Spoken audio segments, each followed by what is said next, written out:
Таңғы ас кезінде анасы қызына мейіріммен қарады. Қызым, бүгін әжеңнің халын сұрап қайтсаң қалай? Мына бәлішпен бір құты майды апарып берерсің. Қыз анасының сөзін мұқият тыңдап басын изеді. Ол әжесін қатты жақсы. Қыз терезеден сыртқа қарады. Құстар сайрап, әтештер шақырып жатты. Әлем оянып, анасы да қарап тұрмады.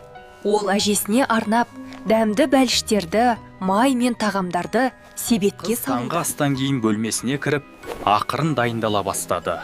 Ол өзіне таныс, сүйікті қызыл шапанын киді. Орман іші қызыл телпекке ерекше әсер сыйлады. Құстардың әні, жапырақтардың серді. Алда оны жаңа жол, жаңа әсерлер күтті. Бір сәтте қызыл телпек өз міндетін есіне алды.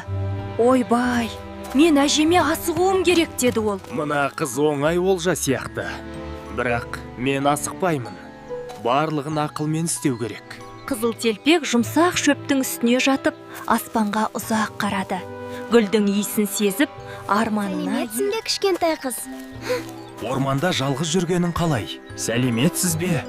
Мен әжеме бара жатырмын. Қызыл телпек өз жолымен асықпай келе жатты. Ол әжесімен кездесуді зор қуанышпен күтті. Әже, бұл мен ғой немерең, қызыл телпек. Саған бәлішпен бір құты май алып келдім.